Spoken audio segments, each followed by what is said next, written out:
everyone see me now? Yes? So good to see everyone here, and what's really amazing is the front rows are still empty. I would have thought retirees are so happy tonight that they would be sitting in the front rows, but they're not. So it's so good to see everyone here tonight to honor our retirees. We have 7 retirees, 5 of which are here tonight, and we have different district members who will be speaking on behalf of the retirees that are here. So I'm sure everyone doesn't want to listen to me. I will hobble away with my sprained ankle, sprained foot, and broken toe that I now have, and I will introduce Mrs. Christine Dress, who will speak about our first retirees.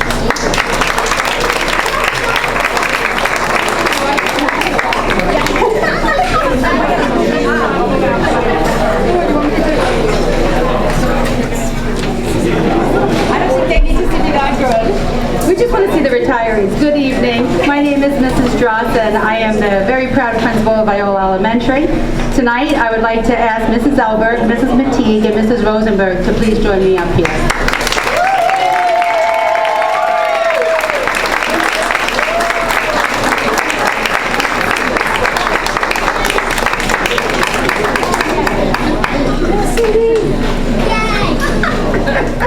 You do it every day for a living. She just said she doesn't like to stand up here. I said she doesn't. Different when you're standing. Well, just so you know, 70 years of service and dedication to students, amongst all 3 of them, stand up here before you. So for their 70 years of dedication at Suffern Central and to Viola Elementary and Cherry Lane and other schools that they have worked at across the district, let's give them a big round of applause.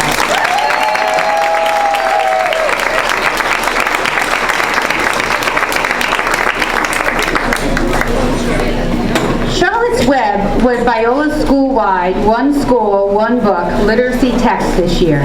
We read this book as a unified community of readers and learners. Viola School's 3 retirees are represented by the characters in this most wonderful and beloved children's story. The story is one that is beloved by so many, as are Mrs. Elberg, Mrs. Mateague, and Mrs. Rosenberg. Each of them exemplifies the theme shared in Charlotte's Web every day in their interactions with students, staff, and parents. Each of these teachers demonstrates friendship, compassion, and love. Along with friendship comes sacrifice, devotion, dedication, kindness, and empathy.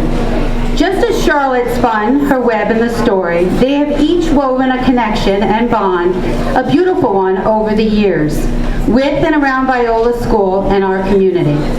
If Charlotte spun their web, it would read, amazing, outstanding, caring, above and beyond, fun, kind, inspiring, supportive and loving, and just as Charlotte really spun, terrific, radiant, humble, over the barn and Wilbur, Charlotte would definitely use the same words for the 3 of you, terrific, radiant, and humble. We asked each of your students to share what they would spin as their favorite quotes and memories. Here is what they spun. Mrs. Elberg, who has been with the district for 20 years and she's been a first grade teacher at Viola, has also worked at Cherry Lane, who your friends there call you, I hear, Grandy Randy, because she is such a grand grandmother, but also a grand teacher. So this is what they spun. Students shared, most of all, that you will be missed. And as E.B. White wrote, children almost always hang on to things tighter than their parents think they will. They specifically shared with me, I love when she made projects with us. We loved making flat Stanleys. I'm going to cry when she retires, so they're going to join you. She is fun. She makes me feel happy. She makes me feel excited, thrilled, amazed. She smiles a lot, and that she does. She is the best, as she taught us knitting and is always nice by helping us to fix our mistakes. She wants us to feel good about trying our best. And Carly said, you always make her finish her projects and never get upset if she makes a mistake. And most of all, they said, we don't want her to retire. So we saved all of these quotes, and we made you your own web.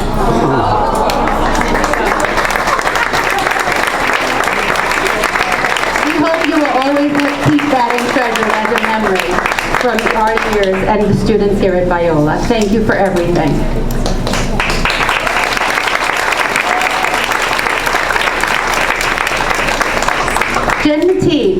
been a special educator. She's been across several of our buildings in the district, but she's been with us for 30 years. Let's give her a round of applause. Your students shared, you have helped so many children learn to read and write. As E.P. White says, she was in a class by herself. It's not often that someone comes along who's a true friend and a good writer. They specifically shared with me, Mrs. McKeon is wonderful. She lets us play games and sometimes lets us even play hangman. She gives us strategies so we don't know a word, and she helps us with it. Mrs. McKeon does fun games when we ask her. She reads to us and helps us if we need help. She is so nice. She is fun, she's funny, she's very, very nice. She's amazing because she knows more phonics rules than anyone in the whole world. Not only at Viola, but not even in the city or the state, in the whole world. She said it's true, and I believe it. If I need a phonics rule, that's where I go. And she never, ever lets us give up. So we have a web for you.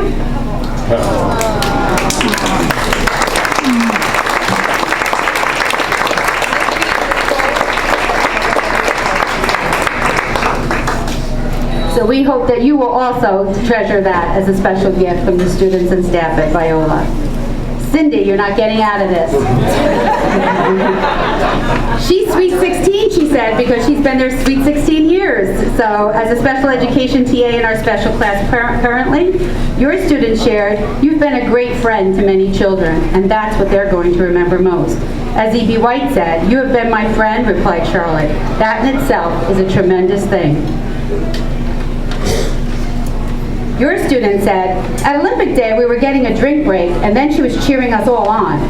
She gave all of us a big hug and then she said good luck. She made us feel good and feel loved. One time during writing work, she began being really funny and making word work a lot of fun for us. I love playing Uno with her and the game we play during word work. She always helps. I love reading with her and she helps me with my writing. There are so many great memories I can't pick. I love whenever she bursts out dancing and whenever she bursts out laughing. I want to see that. Especially every time she caught the W-O-A-H, I have no idea how to pronounce that, the whoa? The whoa? Every time you caught the whoa and did her own dance moves, so I just trying to picture this after catching it. Also when she sang, she danced to I Work Hard for the Money.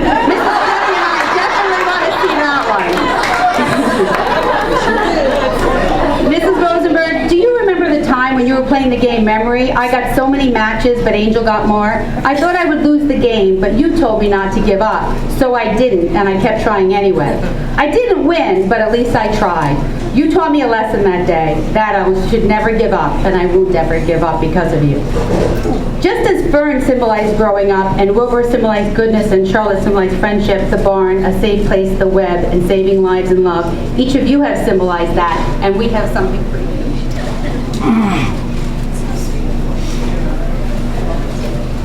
And it's your quote.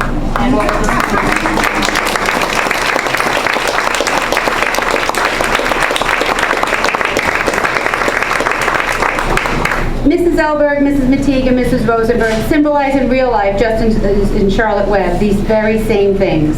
They have helped to watch over and guide so many students at Viola. They have helped children develop the skills needed to be good friends by showing friendship to every child and family who enter through our doors.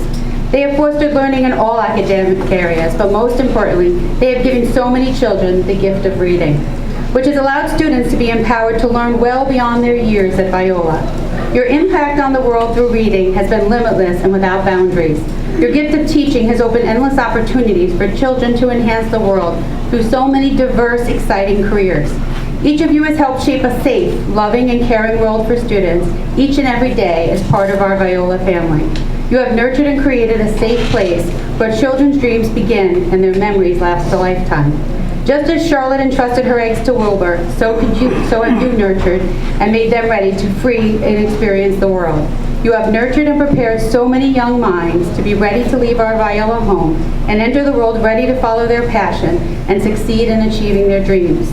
As you enter the world of retirement, your Viola family wishes that every dream comes true for each of you and that a lifetime of beautiful memories sustains you as you create and write the next chapters in your book of Happily Ever After. We can't wish 3 more wonderful teachers a better and more deserved gift.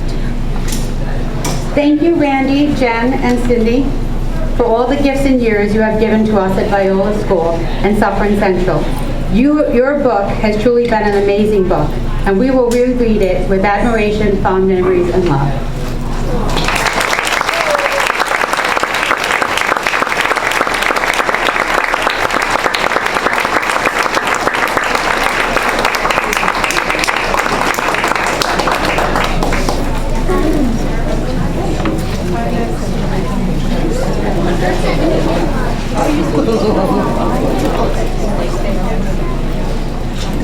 Stay with us.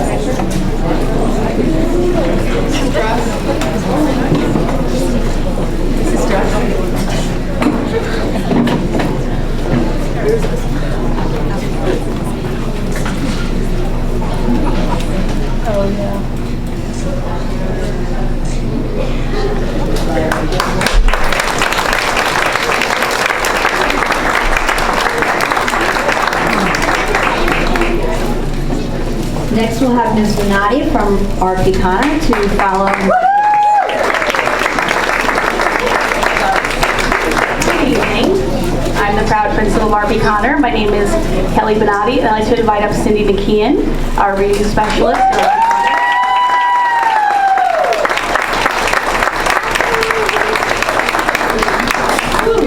Okay. We're here tonight to show our respect and love for R.P. Connor School's own Cindy McKeon. Cindy always knew she wanted to be a teacher. She went to Brockport College to study education. She stayed for 2 years and left because there were no jobs. She went home and started to work for her brother-in-law in his restaurant. She stayed in the restaurant business for 22 years, doing everything from waitressing, restaurant management, to catering management. She even had her own small catering company.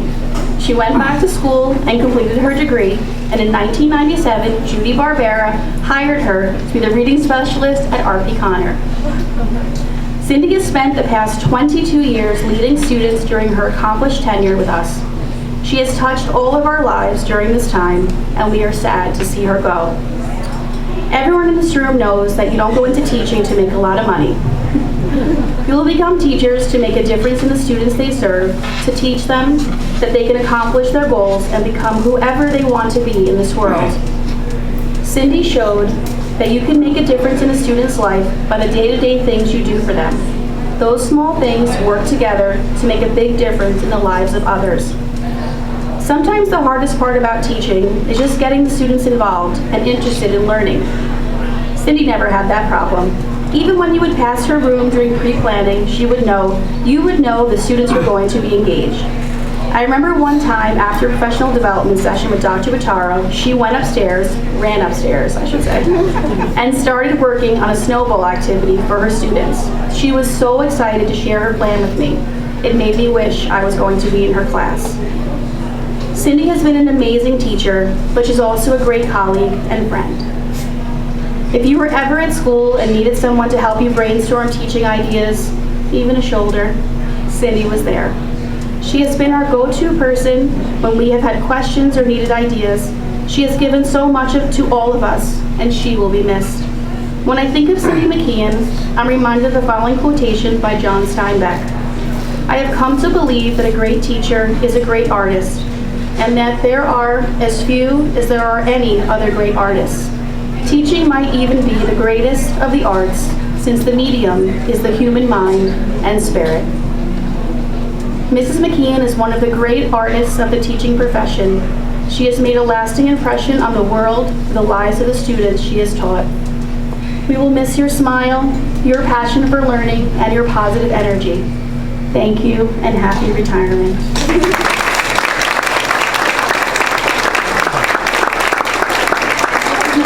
Some words she'd like to share. Thank you. Go ahead. She has some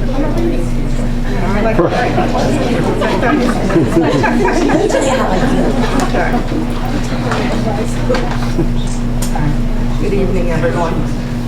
It seems like just the other day that I started planning for this retirement, and I remember thinking that it was going to be very hard, and guess what? It's very hard. I consider myself so fortunate to have been given the opportunity to work for this wonderful and highly respected school district. I am especially grateful that I have spent all of my years at RP Connor. I started my career about 22 years ago, and I was blessed to work with great mentors. This district has invested in my career with continued education through conferences and professional development. And in these components, along with my wanting to be a successful literacy specialist, that helped shape my career. There are 4 special groups of people that I would like to acknowledge. To all the students that I have worked with, I am so proud of all the hard work you have done to become great proficient readers and amazing young people. Never once did I think that if I set the bar high, you wouldn't reach it. It might have been like running around a track and trying to get over those tall hurdles, but after hard work and strategic planning, you were successful. Continue on to create the brightest futures that you can have. Within my years at Suffern Central, I have been fortunate to have worked under some very noteworthy administrators, some of whom are here tonight with us. During my years at Connor, I have worked under 3 exceptional principals, Judy Barbera, Mary DiPercio, and Kelly Benatti. Mary DiPercio and Judy Barbera were wonderful principals, and I have nothing but the utmost respect for each one of them. I will, however, have a special place in my heart for my current principal, Kelly Benatti. She has not only been my principal for the last few years, but she's my latest mentor. Her knowledge of literacy has fostered in me a thirst of knowledge and a desire to accomplish all that I can. I have told her that I wish that I were a little bit younger so that I could continue. I wish you were too. Her love of literacy has been infectious, and her guidance in that area has been extraordinary. Over the years within this district, I have continued to benefit from working with some of the most amazing, dedicated teachers this district has to offer. To my close colleagues here at Suffern Central, and especially at Connor, although we will be separated by time and distance, you will always be my second family. There will always be a special place in my heart for you. I will treasure our friendship, collaboration, and the great work that we forged together for our students. Nothing will ever take that away, the important role that this district, and especially RP Connor, has played in my life. To my amazing family that I have been blessed with, you have been my backbone for several years now. I want to thank you for all your support, and most importantly, I want you to know that Grandma's Playhouse will be open not only on the weekends, but Mondays through Fridays.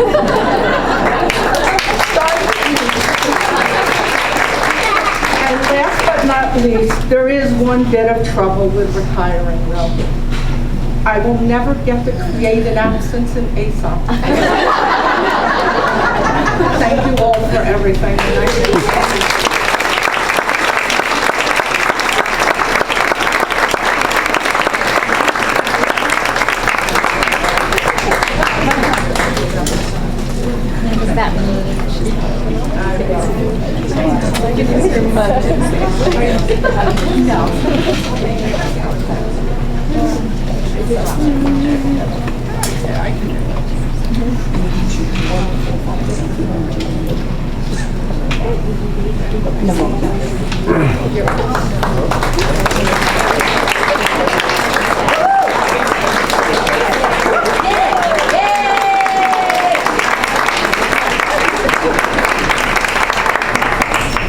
Lastly, I'd like to call up Mrs. Joan Murphy, and she will be speaking about Kathy Salmon.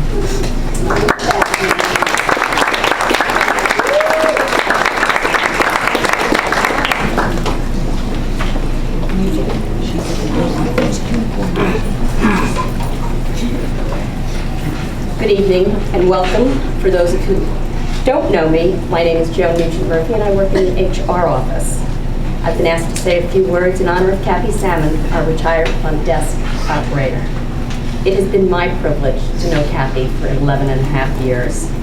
Kathy joined the district in 1989 and continued in her support of the district until July 27th of this past summer. All of you who work in the district have been greeted by her smile and wonderful disposition. As many of you can acknowledge, Kathy always went above and beyond to respond to any request for assistance. She is a thoughtful and kind woman who could never say no. What many of you don't know is how she cared for all of her coworkers in the central office. She was often considered to be the mom of Hilbert. Every day she did something special for someone, but on holidays, that's when she really shined. Kathy's parties and decorations were unforgettable. Every holiday we were treated to a display worthy of a catalog shoot. It was never the same from year to year. Creativity in Kathy's artistic background really showed through. All who were lucky enough to visit around any holiday were captivated on her designs, from Snoopy and his friends painted on the windows, to talking cauldrons on Halloweens, to beautifully crafted montages of the different seasons, all done in love and with care. Kathy is a phenomenal chef and baker, from scones to shortbread, mac and cheese to hot apple crisp with ice cream, my personal favorite, always in an extra large tray to be shared by all. Let me just say that central office is not a scary place with the smells of apple crisp wafting through the halls. Soft-spoken and always thoughtful, many of you knew of her large heart, which brings me to her animals. Many of you know that Kathy was very involved in rescuing animals, and one afternoon I was the recipient of her latest and greatest request. Please take Skippy home for Christmas. He only has 3 days to live. So, of course, I was taking Skippy home for 3 days. This is year number 8. Continues to shed.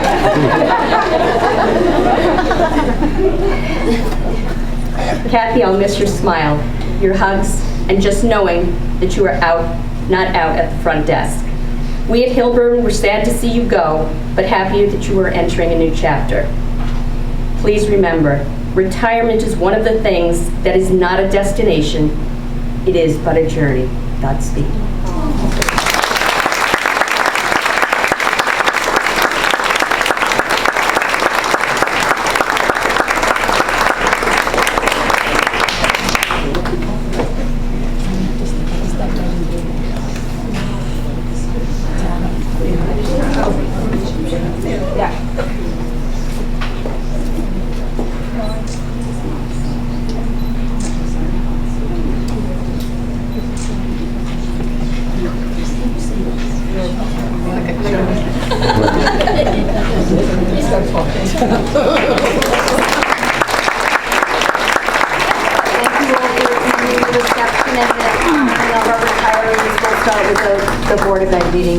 Feel free to leave if you want.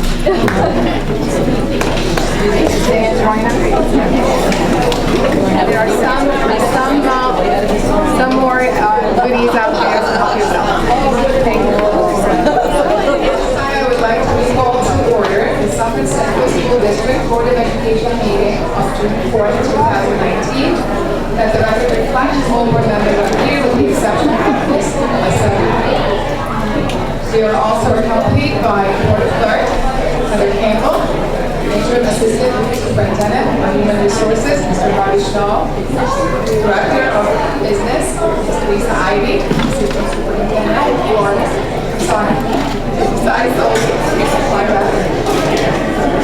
Ms. Teresa Ivy, Assistant Superintendent for Instruction, Ms. Lee Weber, and Acting Superintendent, Dr. Costello. Please rise for the pledge.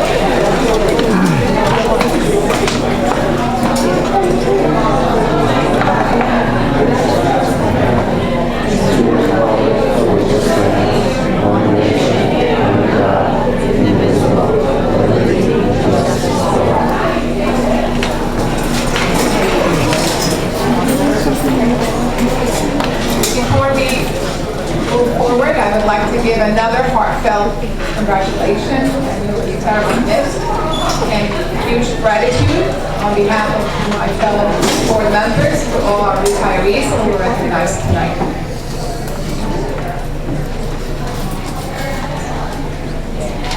We do not have a student report this evening, so we will move forward to adoption of the minutes of the executive minutes of the May 21st Board of Education meeting.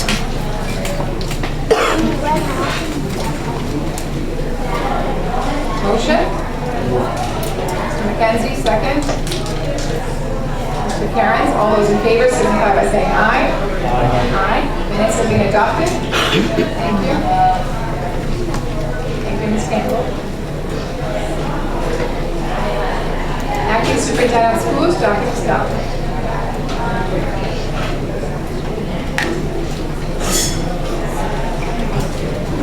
We're very lucky tonight to have with us Ruby King. Is Ruby here? Yes, she is. National PTA Reflections Contest winner. So Ruby, you can come forward.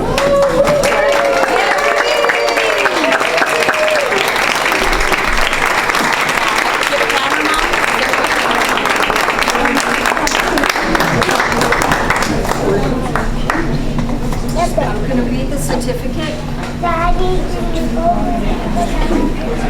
Can you all hear me? So this is for the national level PTA winner for the Reflections Contest that they hold every year. And she won this for visual arts, awarded excellence, and a $200 Young Artist Scholarship.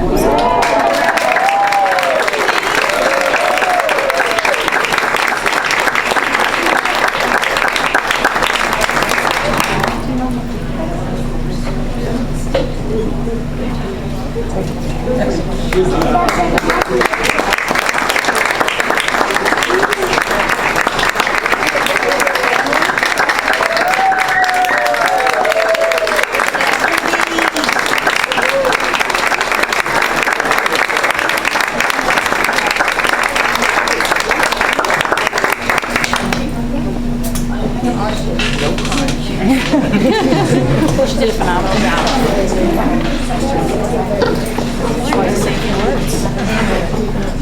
Ruby, tell us about your art. What did you do? Well, my title of my work was Mom and Dad's House. That was amazing. And what kind of work did you do? I did, for the people, I made paper mache for the heads, and I used like almost like foam to wrap around the body. That is awesome. We are so proud of you. Keep producing beautiful art and bring it back. Maybe next year you'll win the whole country again. This is the whole entire United States that you want. We're so proud of you.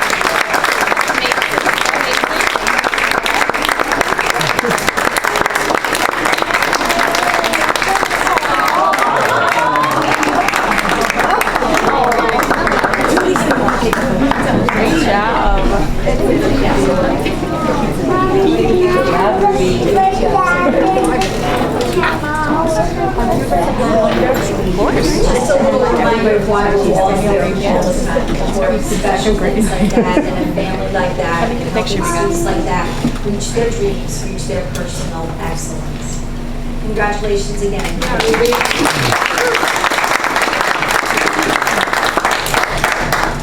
Well done. Very proud of you. Thank you, Dr. Costello. I believe you wanted to recognize Quick Mention. Okay, public I have more for later. We have more exciting news. Public participation on action items only. This period is the first of 2 public participation segments. Total of 30 minutes with 3 minutes per speaker. Please come to the microphone and introduce yourself and your affiliation with Suffern Central. Please address all comments to the board president and refrain from discussing individual personnel or students. Thank you.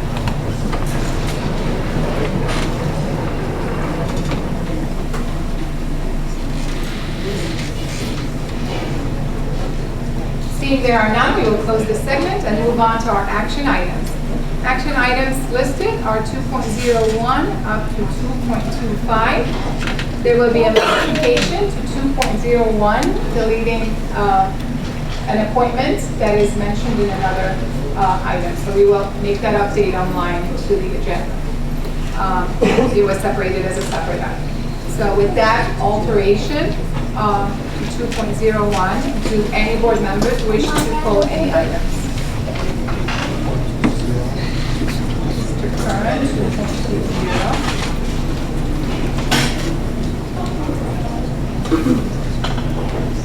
That's it. Mr. McKenzie? Mrs. Karen? 2.22, please. Mr. Domry?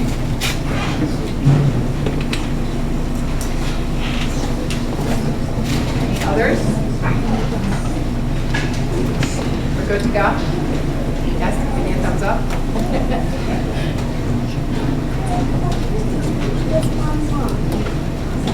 Okay, so I would like to entertain a motion for a consent agenda on all items, starting with 2.01 down to 2.25, with the exception of 2.22 and 2.20.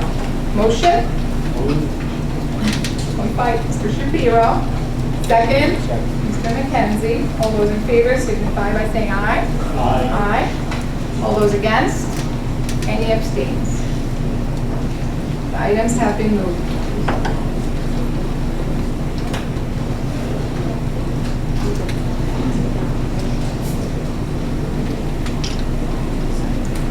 Moving on to item pulled by Mr. Curran, that will be 2.20. Motion? Mr. Curran, second. Mr. Dolly? Mr. Shapiro, sorry. Discussion. Yep, so this would just be a question for either Dr. Costello or Ms. Sobey. I just wanted to understand a little more about the Salmon. Because I'm at In 2016, actually, we established an employee retirement table. If you remember, a few years ago, the ERS rate, the ERS rates were like through the roof, and actually, we had the ability over that 2%. Can't hear you.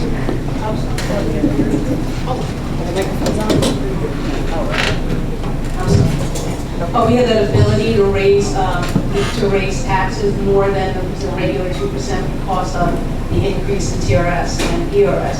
So a few years ago, we established an employees retirement reserve, and just recently, the state gave us the ability to offer a teachers retirement reserve. And of course, teachers retirement is a much bigger number for us than employees retirement. So it's good to put some money in there, if we have money. I know, I'm not saying we're going to do it, but just to establish the reserve so that we have money to put extra funds in there, so that if we have a bump up, we'll be able to handle that without impacting the tax rate. Okay, so it's really creation of a fund, and this isn't really loud. It's the creation of a fund for the teachers. That's right. Instead of just the employee retirement, now they allow us to take the teachers. But at this point in time, there is no. Can't hear you. Sorry, I'm trying another one.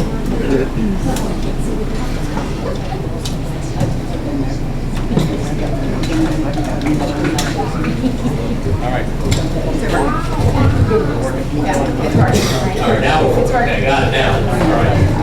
So, again, just to clarify, this is the establishment of a teacher's retirement fund, separate from the existing fund that we have for the Employee retirement. Employee Actually, retirement. it's something a little different. It's a sub-fund. So it's part of the same fund. Okay. But it's just a little separate because of TRS versus ERS. Right. So now we're able to do more money. So even though we're creating it tonight, there is no expectation right now that we're actually funding. No. We're just creating the fund Right. in the event that we have a surplus somewhere down the line we can put money in. Absolutely. Okay. There's no money. Thank you. I also have a question. So if there are funds in the future and the sub-fund, other employees are unable to use them, correct? I'm sorry. They will be specifically for teachers and other employees are unable to use them. So it's not really employees. We're using it to pay our teachers' retirement bill. So it's used, that part will be used for teacher retirement, the other part will be used for employee retirement. You can move that money out. That's my question. Yeah. Can you move from one to the other? Yeah, well, at the end, in August, we do a whole resolution, if you remember, to move money from all the different resources. Okay, so it'll be exchangeable. I mean, we could always use it for our expense. It's not like, oh, you have to use it a certain year or certain time, so we can use it to make part of our expense. Great, thank you. Any further questions? Okay, all those in favor signify by saying aye. Aye. All those against? Any abstains? Moved. Item 2.22. Motion. Mr. Shapiro, second. Second. Mr. Curran. Discussion. I look at this resolution and I have an issue with I have an issue with the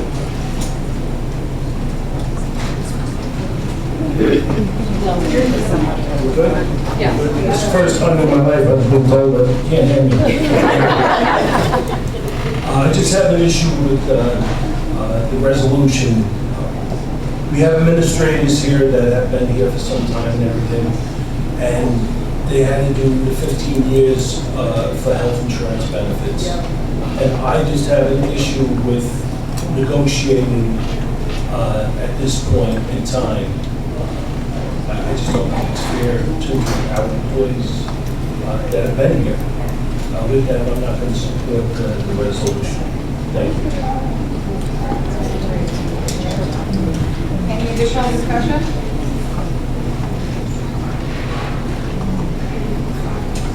Okay, call question. All those in favor signify by saying aye. Aye. All those against? Any abstains? Motion has passed. Thank you.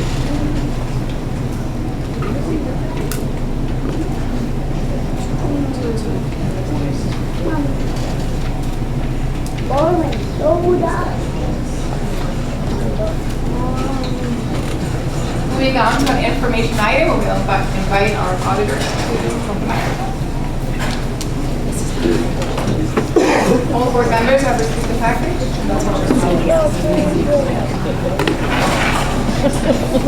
Good night.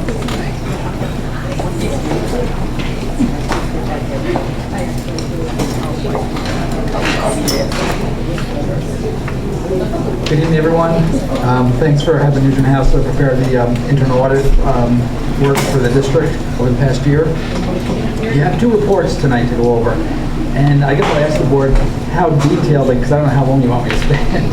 So do you want me to go through it item by item, particularly on the one that's for extra classroom activities, or do you want to just kind of get a real quick overview and you can ask questions? A general overview. Okay, I'll try to make it brief. Thank you.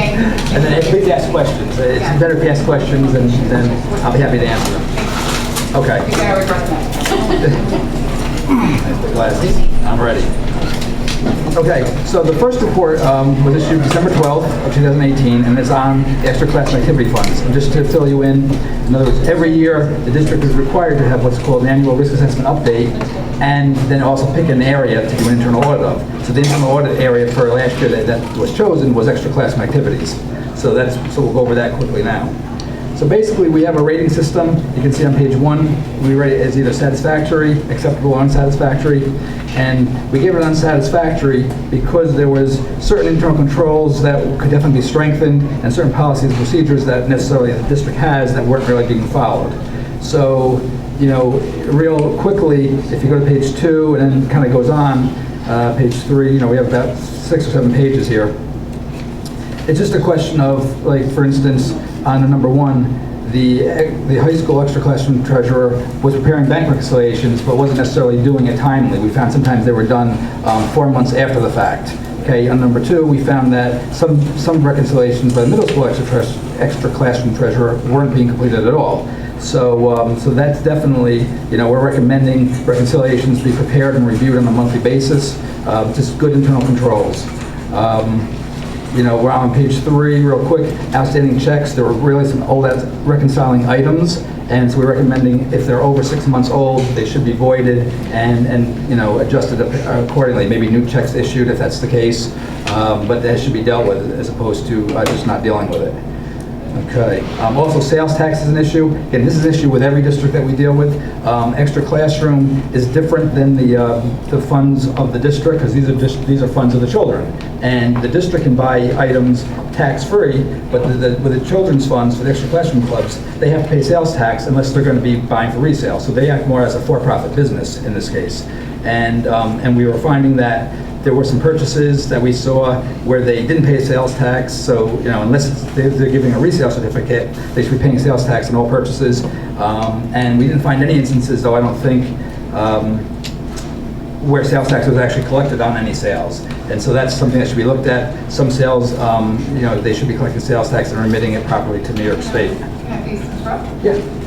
And what types of sales are we talking about? Well, What's an example? I don't remember your clubs offhand, but let's say you have a bookstore. Sales in the bookstore are taxable. So if they're selling pencils, papers, whatever, backpacks in the bookstore, something like sales tax. Now you can just say this T-shirt's $10 and include sales tax and back sales tax out. You don't have to add sales tax to it, but theoretically there's a sales tax function. But then on those purchases, they shouldn't have paid sales tax. So. Where like the district on its purchases doesn't pay any sales tax. That's just, nature of being a municipality, you don't pay sales tax. But the extra classroom is different. So these clubs are not considered nonprofit? Right, they're considered the children's funds, and they're really in different rules than the district, So they're nonprofit, but the merchandise they sell has to have sales tax on it. Right. That is then in turn. Right, then you remit it to New York State on a quarterly basis. Thank you. I believe that's come up in the past. Okay. Also, I'm on the bottom of page 3.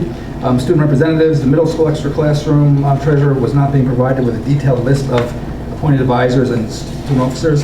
It's my understanding that every year, each club, whether it's middle school, high school, whatever, should be submitting a charter to the central treasurer or to the Board of Ed, and the charter should include student officers, should include whoever the club advisor is, and so that's just kind of a requirement from state ed, but it's also just good internal controls because you need to have the officers to comply with the requirements of having the extra classroom funds, but it's good controls because if you don't know who the officers are, then you don't really know who should be signing for checks and who should be making deposits. So, okay.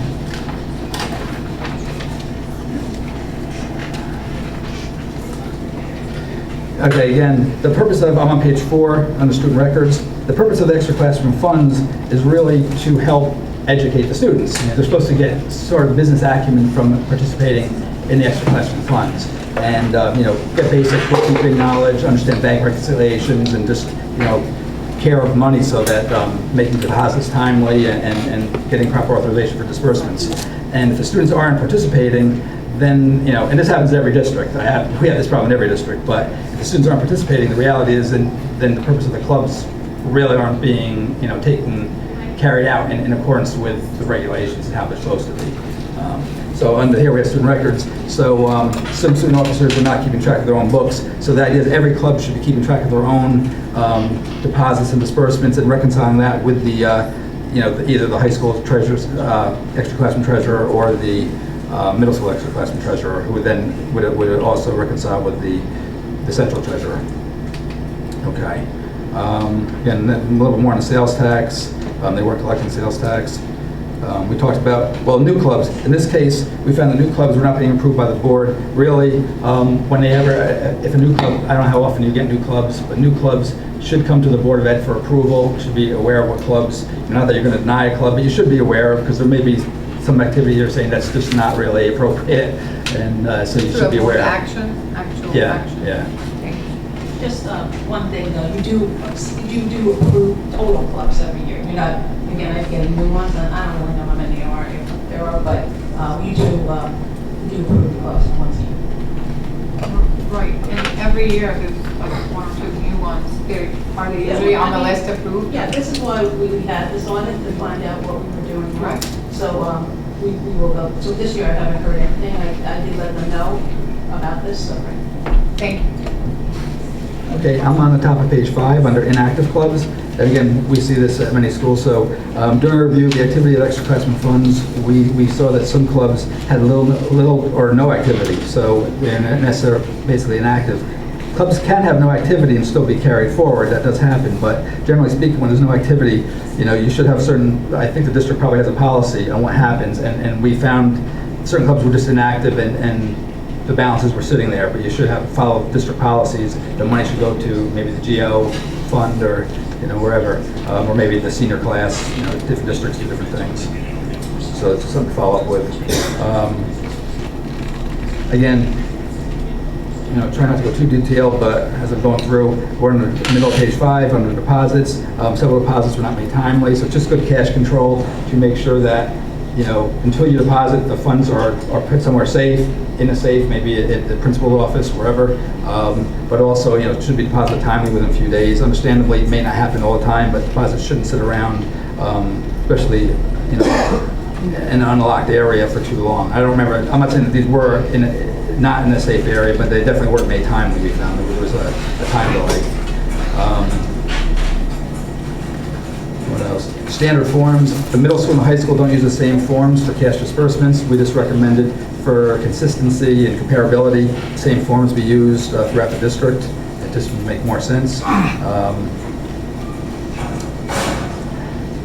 Okay, also we found in the middle of page 6, this is really the last item, we found that there were certain, there was an extra classroom activity that had a shortfall, and I guess the general fund made up for the shortfall for the club, which maybe had to be done, but it's really, that's just not appropriate.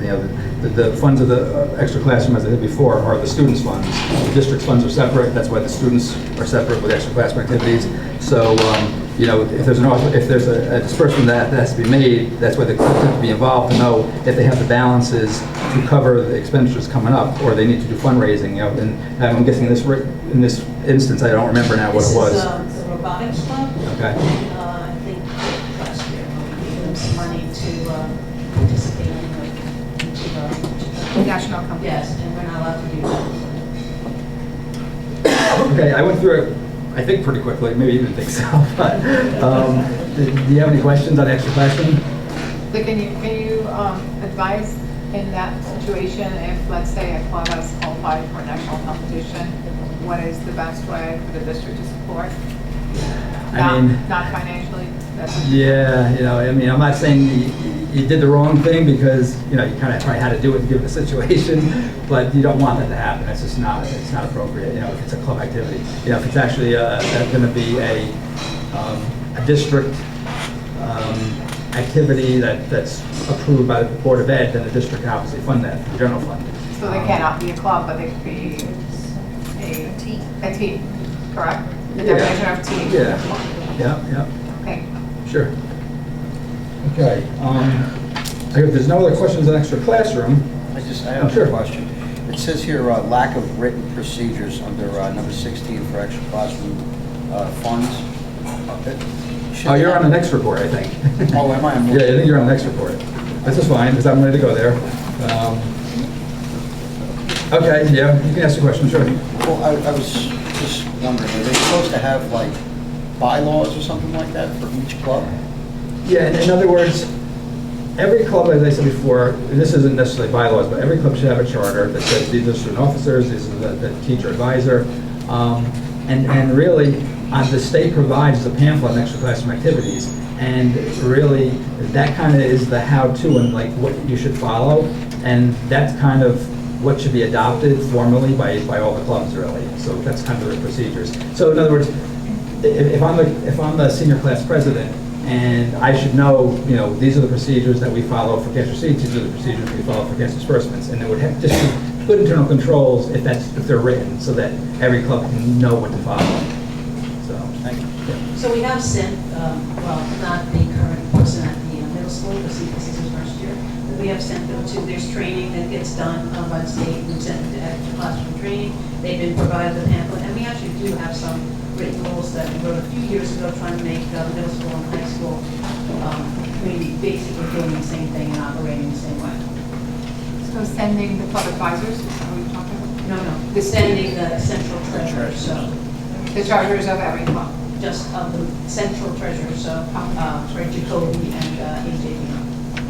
So AJ has not gone, this is his first year, but Craig has, but we couldn't find a good date for him to go this year.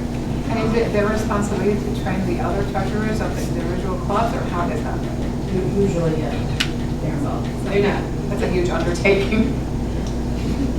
Well, I think they provide oversight. Yeah, they provide, but they know what has to be done, and we do have charters. We went through a few years ago, trying to change things, and we've made great strides. We probably, and I guess Mark, you can talk to this, but we actually have our claims auditor check every single check that goes out. That's probably more on that side than most districts do. So, but it's difficult sometimes because you are dealing with students. You don't want to close the club because students can't be involved. We don't want to hurt the kids in that respect. And it's a lot of work for these teachers that are giving us a little part-time thing. And they work very hard. We can hold like a once training at the beginning of the year that is optional. The high school does do that. I've gone to that with them and answered questions. I didn't do it this year. I've done that before. The next thing I really want to do, and I actually sent them an email, is to meet with them and actually maybe even have more of them to meet with them, and then we can go through this so that they understand the importance of some of these things. Just training opportunities. Yes. Thank you. Yeah, I just, not to say that to make light of the situation, but extra classroom is sort of a thorn in every district side. We have issues. It's rare that we go to a district.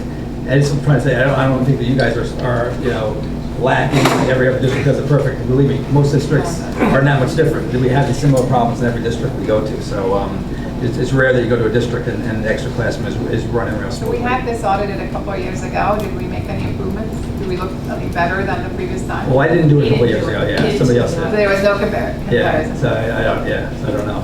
Just want to get it.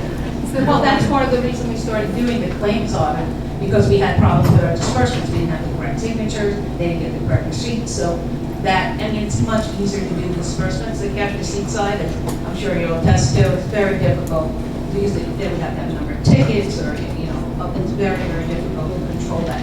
We should do, we've improved a lot of it, but it's difficult to control. Where I know the cash disbursements is very easy to control now.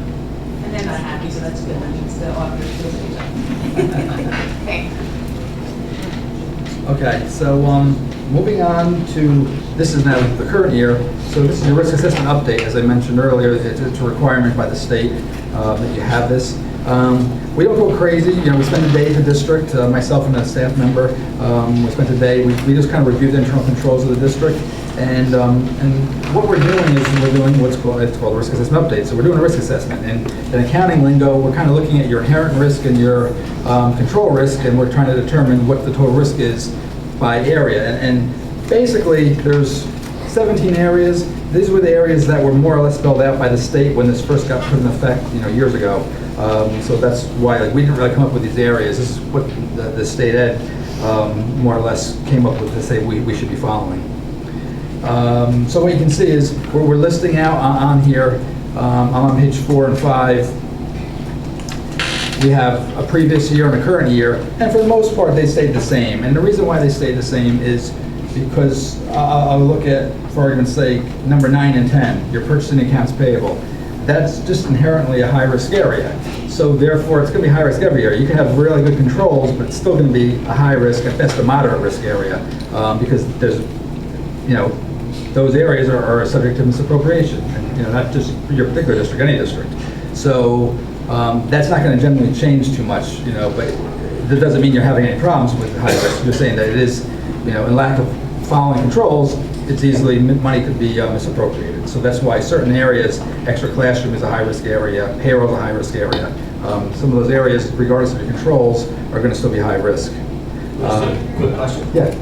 On page 4. Yes. Number 2, strategic planning, budget development, and administration. That is the only category out of the 17 that had a change in the risk assessment from year to year and went from low to moderate. So what drove that change? Really, the only reason why it was just a gut reaction, and why I say it that way is because, in other words, number one and number two kind of go together, and it starts with tone at the top, and in other words, so, from the board, superintendent, down to the business office, and I don't know what was exactly going on. I didn't meet Dr. Castaldo, did I get your name right? I'm sorry. But I know there was an issue with the superintendent not being here, or the old superintendent was, so I just felt there was a change going on with management, and so that's the only reason why really the gut feeling just took the moderate. Because it kind of goes with starting at the top and then down, and there was some changes going on, so it doesn't mean there were any problems, but that's where it came from. So you can see, as you look down the list, really starting on number 9, so we ordered that one in 2017, 9 and 10 together, purchasing accounts payable generally get audited together because they go hand in hand. They were in 17, payroll was ordered in 2016, and as we just went through extra classroom, that was 2018. So what between board and management, what you need to do is you need to decide one of these areas going forward to pick for your risk assessment, or you can pick something totally different. Like, I'll give you an example. One of my clients, one of my school districts, is auditing the facilities usage. Not that they feel there's a major problem there, but it's something that was never looked at. They just wanted to see, was it being rented properly to the outside people and to PAs and so forth, and with everything being recorded properly and contracts being signed. I'm just saying, you don't have to pick, I'm just giving you that as an example, you don't have to pick one of these 17 items if you don't want to. But, we on page 5, or on page 5, we do kind of tell you real quickly, there were 6 high areas, there are 6 moderate areas, 5 low. The high areas are listed there, your cash receipts, your purchasing, accounts payable, again, they usually go hand in hand. Payroll, fixed assets are high because they're walkable, and that's kind of one of the main reasons why that's a high area. And there's usually, most districts have difficulty really tracking their fixed assets, even though I'm sure you do tag things, and every district tags them, but still there's always some issues there in most districts. Extra classroom we just talked about. And then on page 6, these are just so you know, I went through some of the comptroller reports over the last year, and the comptroller's reports generally, these 5 categories seem to be consistently being reviewed by the comptroller. So the first one being fiscal management and reserves, purchasing, payroll, extra classroom activities, and cafeteria procedures. They were the typically areas. Again, you don't have to pick any of these areas, but these are just areas I'm telling you what the comptroller has been looking at over the last year in a lot of districts, I noticed. In our district? No. No, I'm saying this is statewide. In general? Yeah, this is the statewide things that they were looking at. A lot of fiscal management, a lot of purchasing, but all those 5 categories I saw quite a few of. So I don't know how we're going forward, but yeah, that's something that the board and management have to decide. Usually, I know it was not too long ago that the board decided on what area to focus on for the analysis of annual analysis. When do you need that by? Sooner than later. Sooner than later. Not tonight. Yeah, no, it doesn't have to be tonight, but sooner. But it has to be before the end of June, hopefully.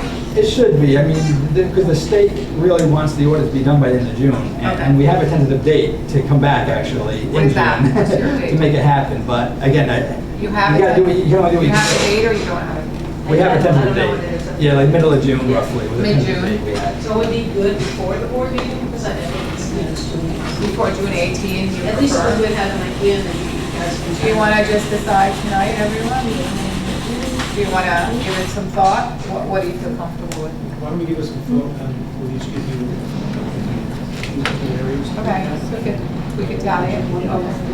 You good with that? Yes?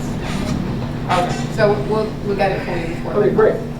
Okay, we'll work on it. Any questions before I So you go? don't have to have the board action before mid-June. You Um, don't have to have a public vote before mid-June. Well, yeah, you just need to have a consensus. You don't want to change it when you're ready. No, that we could work. No. Yeah. Okay. Okay, Perfect. more Question? questions? Well, thank you, and Thank you very I'll much. see you soon, I guess. Thanks. Thank you very much. Thank you.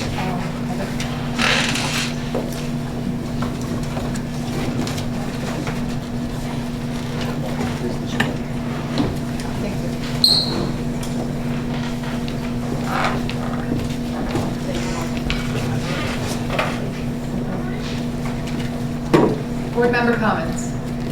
Who wants to start? Mr. Shapiro. Thanks for raising your hand. Baseball and Valentine and personals. The girls lacrosse team is playing this Friday, but they're probably about 200 to 300 miles away, maybe even more. It could be in Canada, but whatever. But they're definitely in upstate New York, not like people in New York City think that we're in upstate New York. Okay, so let's get that. Oh, SUNY Portland, so that's... SUNY Portland and Tuesday, you can watch it on a webcam because that's part of my class. Oh, okay, so maybe it's just, okay, so let me just shift very quickly to the boys' baseball team that are also section champs, except the girls' lacrosse team. The movie Hoosiers comes into mind. I don't know how many of you saw the movie Hoosiers? Are we dating Okay, maybe I'll ourselves? speak to the wall. Have you seen it? No. Okay, anyway, in Hoosiers, when they were going through the whole state playing games and the state title, and here they are, a school of about 60 kids, of about 30 boys, and they had a state title, and it's a true story, which is very interesting. Not what it's portrayed, but it's a true story. But they had a caravan for each of those games. The people from that little town of Hickory went to the different places and followed. And I have an interest in the boys' baseball team. So I'm definitely going. And I just thought it would be cool if Suffern could kind of get like a lot of people. We could meet at the high school and maybe follow the boys' team on Saturday, because they will be playing Saturday. The problem is we don't know where. If the team from Kingston win, then we'll be playing in Kingston. If the team from Binghamton wins, we're playing in Binghamton. The game in Kingston is probably going to be maybe 11 o'clock, 12 o'clock. The game in Binghamton might not be until 4 or 5. So I don't want to be the social person in your family, but anyway, maybe there might be a caravan. Maybe some of the parents of the baseball players are going to start doing it, but if you're interested, I guess maybe there'll be something on social media, and we can go up there and support the team, because they really had to go through a lot to get to the sectional title, and now they're in the state championship. You know, the road to the state championship. So I'm done.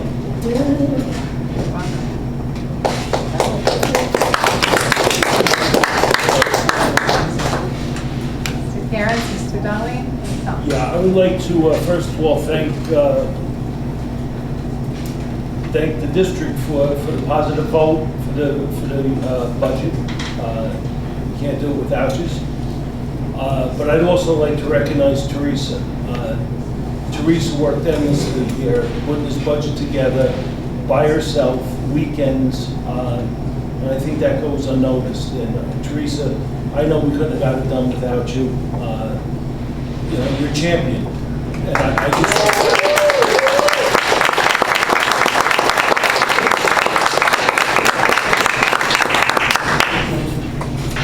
Thank you, Mr. Donnelly. Thank you, Ms. Isolde, and your business office team. Okay. Comments here? My comments are just, yes, Mr. McKenzie.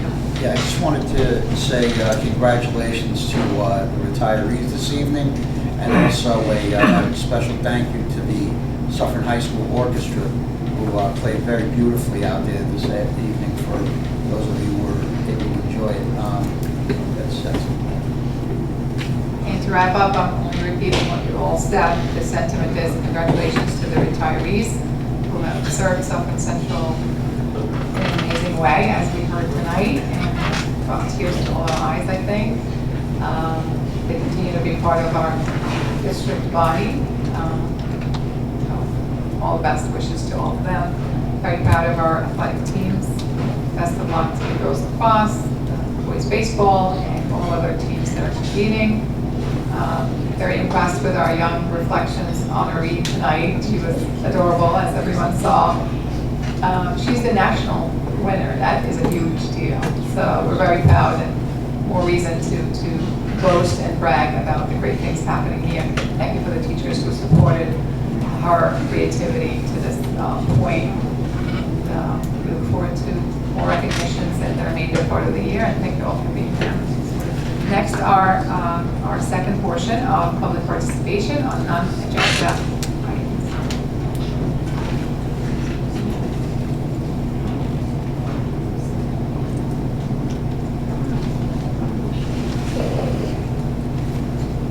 Seeing there are none, we will proceed to Acting Superintendent closing comments. Well, I always prepare my list, and I have 6 things on my list, because we already spoke about Ruby. So I'm looking at my list, and okay, I got girls lacrosse, check, that was already done. Boys baseball, that was already done as well. Retirees, that's been done. What do I have on my list that hasn't been mentioned? Well, a couple of interesting things. I had the orchestra, already mentioned. 2 things that maybe weren't mentioned that are just as interesting is the crew team. The crew team won their 10th Rockland Westchester Cup, which is really exciting for them. They've had some state final wins as well, so we're very excited about the crew team. Let it cut out.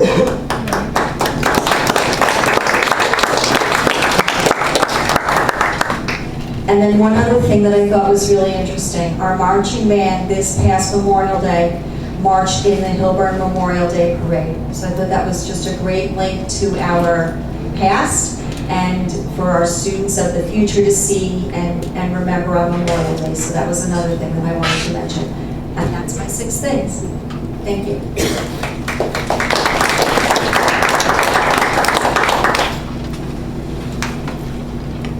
Thank you, Dr. Castaldo. At this point, the motion to adjourn. Mr. McKenzie, second. Second. Mr. Karen, all those in favor, signify by saying aye. Aye. Aye. Yes, and James, we adjourn. If we can just huddle for a few seconds, board members, to finish.